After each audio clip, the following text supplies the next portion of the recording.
Shabbos Daf Kufyu. Today's email comes to us from Shaul Perlstein from Borough Park, and he writes, "We cannot express enough our gratitude to you for being Marbitz Torah in such a beautiful manner. Your sense of humor only adds to the enjoyment of the blad. Like you say many times, it is also Gashmias besides the true Ruchnias." And he goes on, "Thank you, Shaul Perlstein."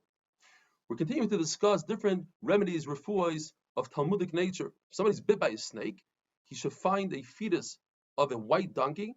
He tears it and he puts it on top of the bite. But he has to make sure that the mother is not a treifa. The Gemara tells us that there's a person appointed by the king in Pumbedisa that was bit by a snake.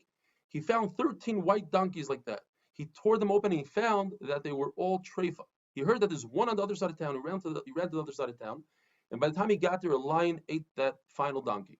Says Abaye, it must be this person was over on the Rabbanan. He was mizalz in the Rabbanan, as it says in the pasuk, there's no remedy for that. And that's why he died from the snake bite. Indeed, the Gemara says, after Rav was nifter, Rabbi Yitzchak instituted a year of avelos, that when you bring adasim to a wedding, you shouldn't use the bells. And he insisted on using bells, and therefore he died from the snake bite. If a person finds himself wrapped by a snake, he should jump into the water and put a basket by his head and let the snake climb into the basket and then toss it into the water and run out of the water. If the snake is extremely upset at him and he's tracking him down by the smell, he should have his friend carry him 4 amas to throw off the smell. If not, he should jump over a puddle. If not, he should jump over a river. If he got away from the snake and it's nighttime, he should sleep in the open so the snake doesn't come down from the ceiling. He should put 4 barrels on each one of the legs of his bed, put 4 cats there, and put something down on the floor so that when the snake comes, it'll make noise, the cats will eat him. If a woman is not sure if the snake has a taiva for her, she should take off her clothing and have the snake go to the clothing. If the snake goes there, that means she's in trouble. What she should do, she should mashamish with her husband. Some say that will actually increase the snake's taiva. So what should she do? She should throw her nails and her hair at the snake, and she should say, "Dishtanano." In other words, she's a nida, and that will turn him away. If the snake went inside of her, she should sit on 2 barrels and put very fatty meat on top of coals, and she mixes cress with very good smelling wine, and when he starts coming out towards the food, grab it with a pliers or something and throw it into the fire. Says the Mishnah, all foods that you eat, and typically people eat, even if you eat them for refuah, you're allowed to eat them. What does it come to include? It comes to include foods that typically you would think that people don't really eat, such as spleen to whiten the teeth, because it's really bad for the stomach, or vetch, which is good for the stomach, but really bad on the teeth. So you think people don't eat it, kamash malan is considered food. Kala mashkim, all liquids, all drinks, to include caperberry and vinegar. It sounds a little gross. Nevertheless, people drink it, and therefore it's considered a drink, and you're allowed to drink it on Shabbos. What's really gross is meraglaim, and normal human beings don't drink that. Made the column that we had yesterday, which is really sharp drink that people don't drink unless they're sick. It comes from within 2 palm trees. The first cup heals, the second cup causes diarrhea, which cleans the body, and the third cup comes out as pure as it went in. In other words, it did its job. Ula says Bavli beer is much better than made the kolim, as long as you haven't had a cup of this within the last 40 days. Some say it's not made the kolim with a lamed, but made the karim with a resh, meaning it stabs the gallbladder. And it's referring to Zisoim Hamitzri, Egyptian beer. How do you make this? Rabbi Yosef says you take 1/3 barley. Rav Papa, who was a beer maker, said no, it's not barley, it's 1/3 wheat, and the other ingredients are the same, 1/3 saffron and 1/3 salt. And you drink this between Pesach and Shavuos.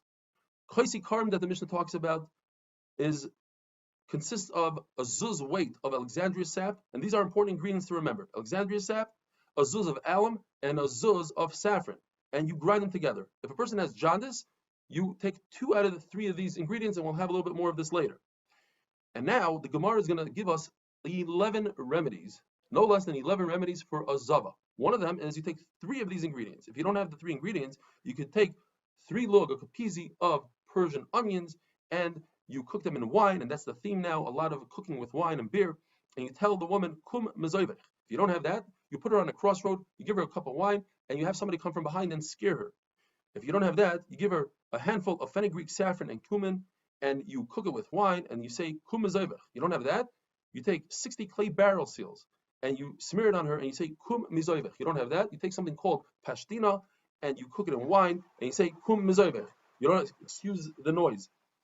If you don't have that, you burn a rumisa bush, and in the winter you use cotton rags, and in the summer use linen rags, you put it in there. If you don't have that, you dig 7 holes in the ground and you burn a vine from Arla, and you give her a cup of wine, and she stands up and sits down in each one of those holes, and you say kum mezovach. You don't have that, you give her fine flour, you smear it on the bottom part of her body, and you say kum mezovach. You don't have that, you might have an ostrich egg laying around. So you take that and you burn the ostrich egg, and in the summer you put it in linen rags, and in the winter in cotton rags. If you don't have that, you open up a barrel of wine for her, and you make sure she drinks a lot of it all the time. And if you don't have that, and this is the final one, you take one barley that you find within the waist of a mule, a white mule, and if you hold it for 1 day, it stops the ziva for 2 days. If you hold it for 2 days, it stops the ziva for 3 days. And if you hold it for 3 days, it will stop the ziva forever. Jaundice, we take 2 of the 3 ingredients of Alexandria sap and the alum and the saffron. However, it has a really bad side effect. It causes sterility. It causes to become akar. So if you don't have that, you can take the head of a fish called shibuta de milcha and you cook it in wine. If you don't have that, you take yummy locust juice. You don't have that, you could use the juice of a small bird called a nikre, and you smear it on your body. Go to the bathhouse and you smear it there. If you don't have a bathhouse, you can stand between a wall and an oven. You need that heat. Rabbi Yochanan says there's another way to heal jaundice, and that is you take the linen, the sheet of somebody that has jaundice, or that person himself, you wrap him up really tight. Rav Kahana did this to Rav Acha Bar Yosef, and he was healed. If that doesn't work, or you don't have one, you take 3 times 3 lugim, 3 kapizis of Persian dates, and 3 kapizis of wax that's overflowing from a honeycomb, and 3 kapizis of red aloe. You boil it in beer. If you don't have that, you take blood from the forehead of a very young donkey, and you shave the head of the jaundice patient, and you put it in the center of his head. You have to be really careful about this blood because it could blind the person. You don't have that, you take the head of a ram that was pickled and then it was pickled, and you cook it in beer. You don't have that, you take the head of a pig that has spots, you tear it, and you put it on top of the heart of the sick person. You don't have that, you take leeks from the middle row. Says Gemara, there was a Arab who had jaundice, and he traded with a gardener. He asked the gardener for leeks, and he gave the gardener his coat. And once the gardener had his coat, he said, "Can I borrow your coat and sleep in it a little bit?" And he slept in it, and when he woke up, the coat just crumbled into pieces from the heat and from the healing of the jaundice. Have a wonderful day.